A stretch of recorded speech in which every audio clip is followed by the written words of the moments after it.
Hello everybody, and welcome back to another episode of an open and honest conversation about homeschooling.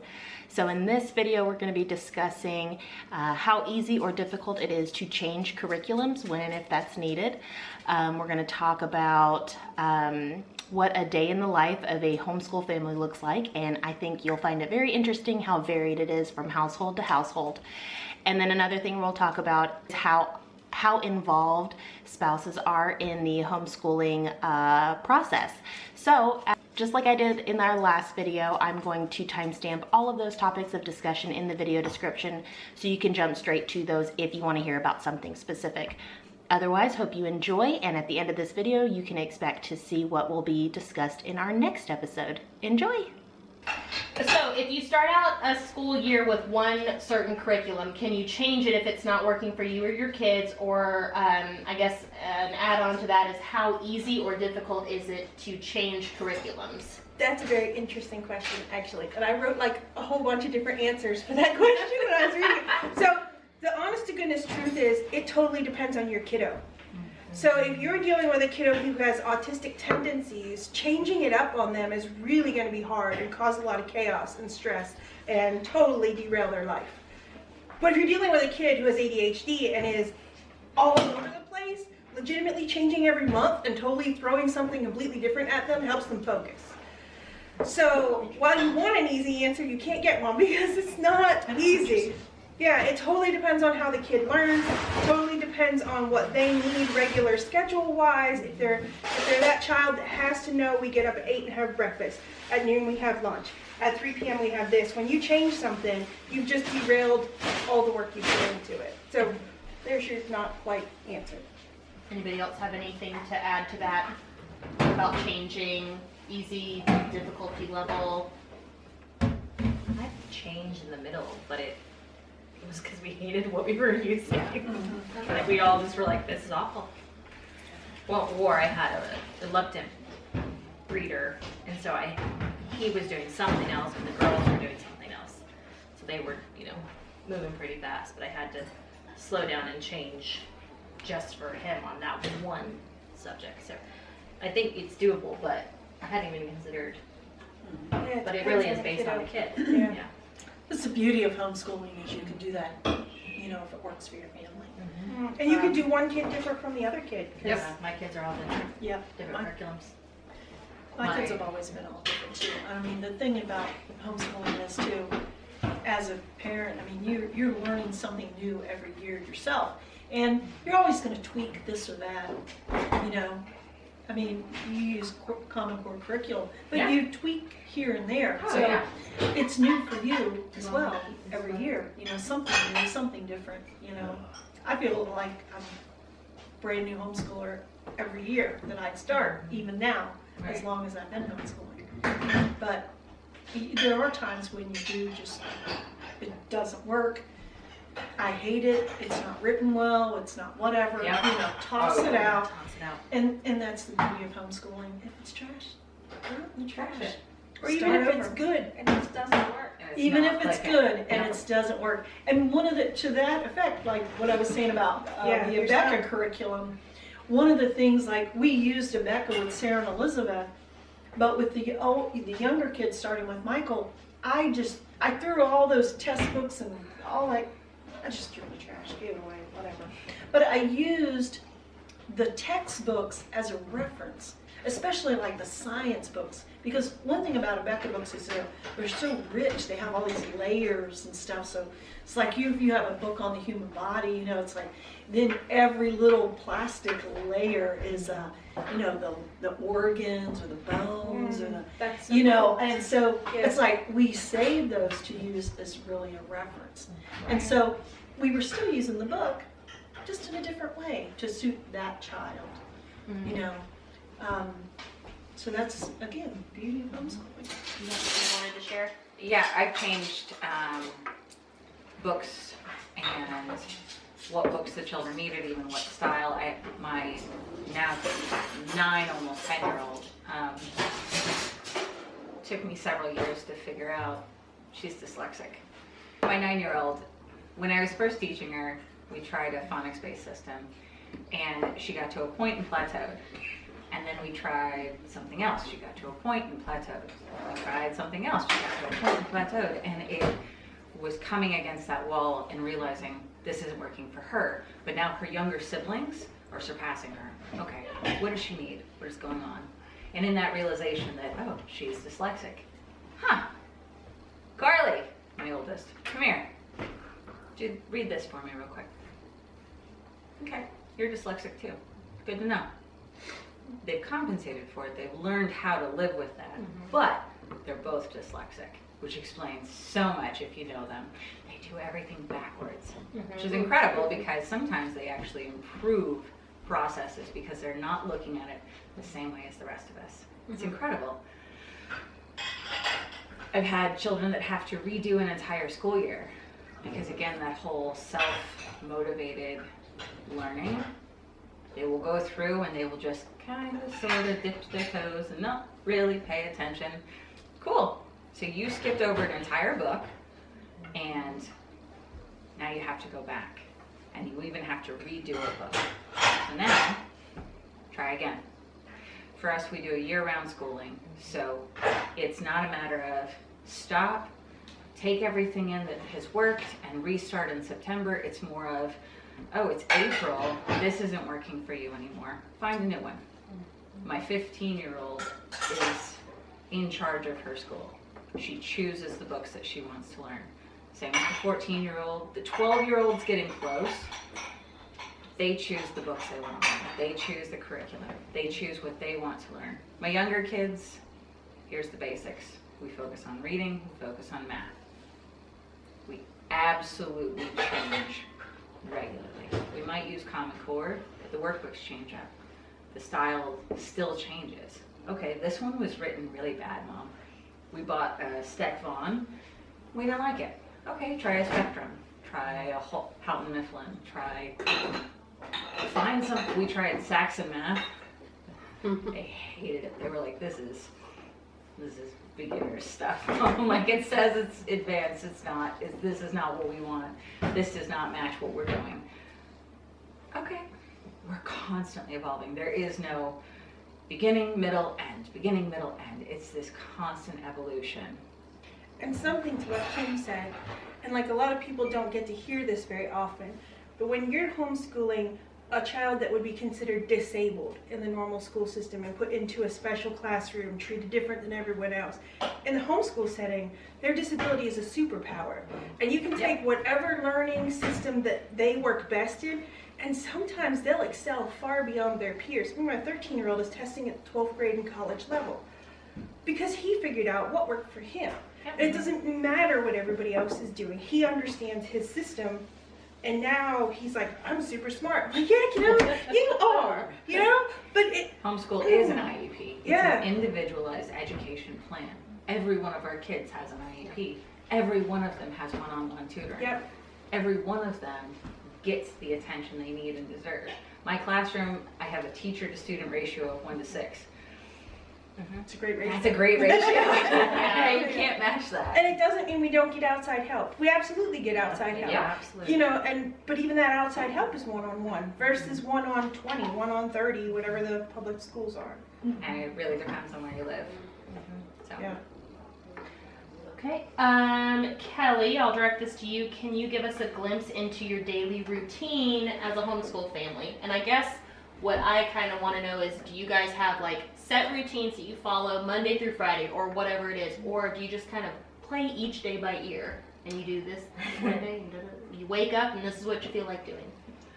No, I am super structured. Because it's Kelly. I work mom, so I work from 8:30 to 5 or 6 or 7, depending on board meetings, every day. So Monday to Friday. So we do school in the evenings. So they have kind of unstructured play, self-learning during the day, and I work from home, and then. And your husband's home as well. Yeah, my husband's home now as well. But even then, before he came home, we still were, Right. I was there, but I have a job. So I'm on, meetings and stuff. But they entertain themselves and play games and do chores and take care of animals. And then in the evenings, usually when I'm clocking off and starting dinner, they're starting their schoolwork for the day. And then while dinner is cooking, like for the ones who are lower elementary and preschool, so I have from middle school to preschool, I have 4 kids, and then I'll sit down with the lower elementary and middle school and help them. And then the upper elementary and middle school, they kind of do their own thing. So they're pretty independent, so unless they have questions. And then we might, like the other night, we had to take a break for dinner because it was ready, and then we finish off in the evenings. So it doesn't take, like my preschooler is like 25 minutes. Like it's very short, and she would do school all the time because she loves it. And it's like games. Agreed. And then I would say the elementary takes probably an hour and a half to 2 hours total if we're doing all the subjects that day. If we're just doing math and language arts, it's like 45 minutes. And then, but the middle schooler, she has a lot more. So she's probably 2 to 3 hours a day. And that's kind of our evenings as we're doing school together. Does your husband help? Does he participate?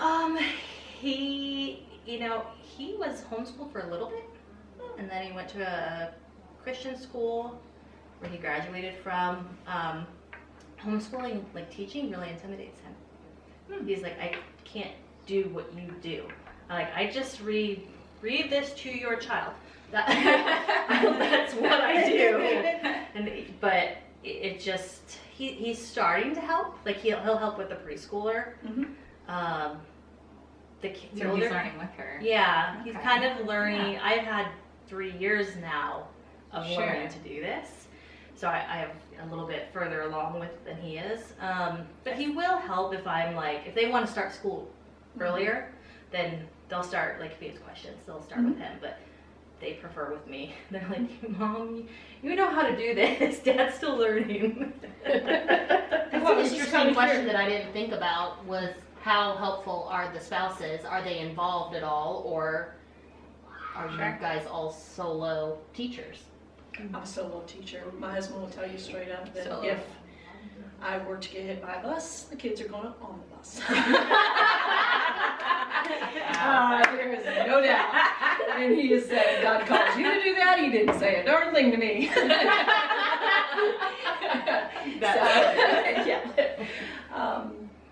But, if I need him to, when the kids were young, if I needed him to read something with the kids or sit and listen or whatever, then he will. But pretty much, I'm it. So, You're it. yeah, but he's usually working too. We have a home-based business. I shouldn't say home-based. We have a corporation and my office is in my home. So, and so we work and we homeschool, and homeschooling is different now that I have 2 high schoolers that are pretty much on their own. They do their thing. 'Cause I just, what are you reading? Tell me about it, kind of thing. What'd you make on your math today? Because they do their math on the computer. But when the kids were little, and young and in middle school and elementary school, then he would, listen to a story or whatever. But So my husband plays the best role ever. So my kids learn best by teaching other people.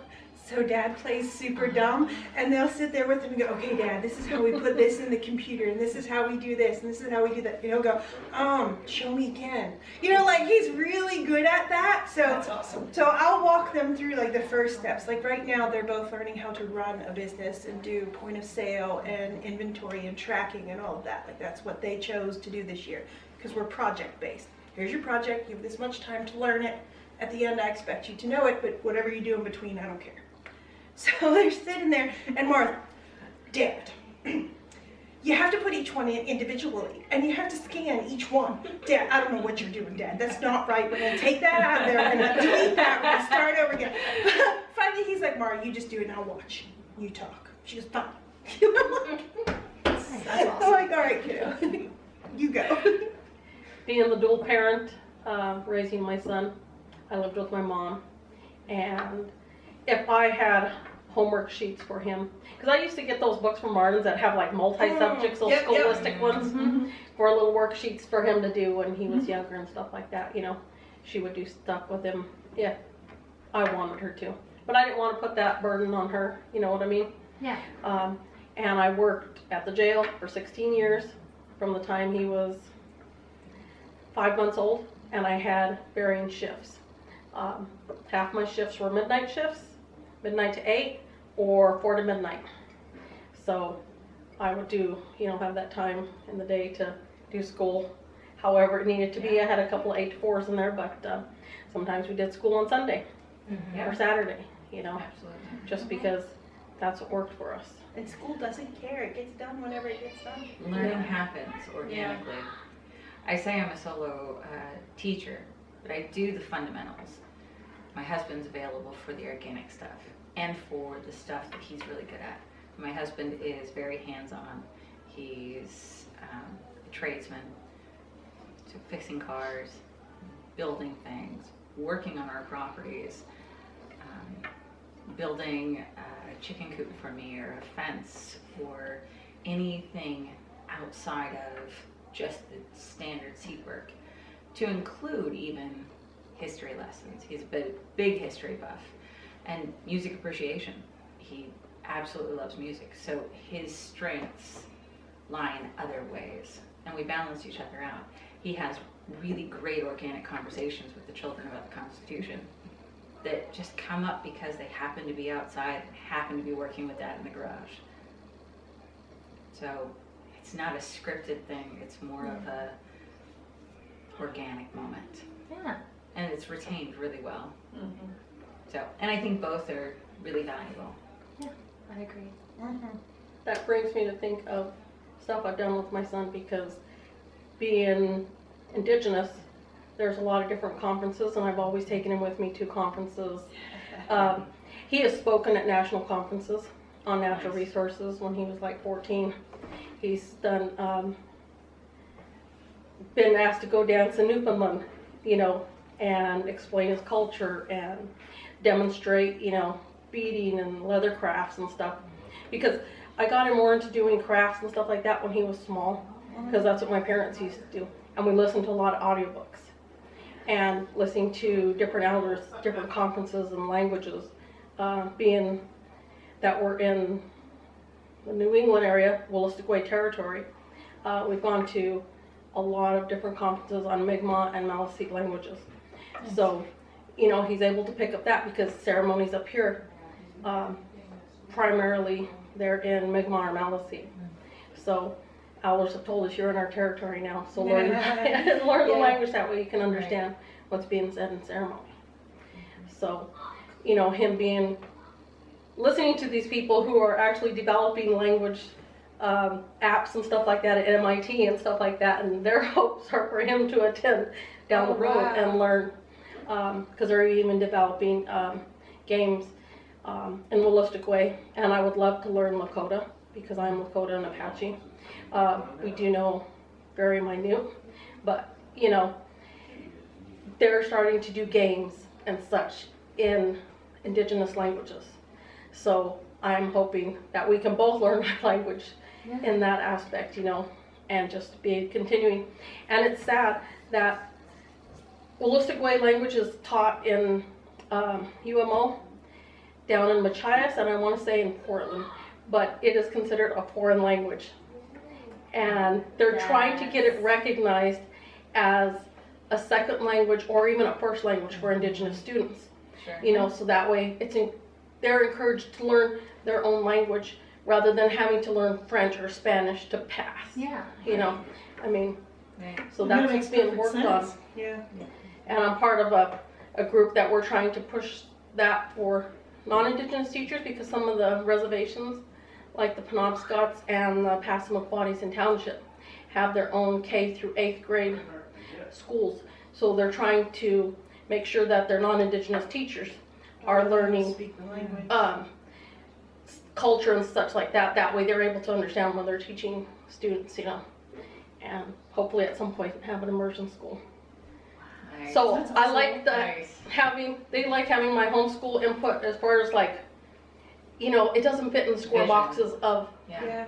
you learn your language and you learn things in an organic way, it's, like for one thing, like smudging, we smudge. Yeah. But Smudge, where did that word come from? It's not, you know, Yeah. when we're ceremonially, it's called cleansing yourself with medicine. I can't say the words, but you know, it's so much more than just smudges. Yeah. You know, it's you're cleansing yourself with our medicines.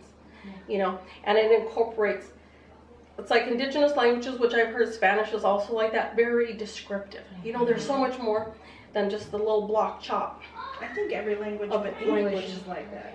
I think English has a lot of those components. Yeah. So it's just, I think it is difficult to translate some of those concepts into a simplified. English really likes a one-word concept. Yeah.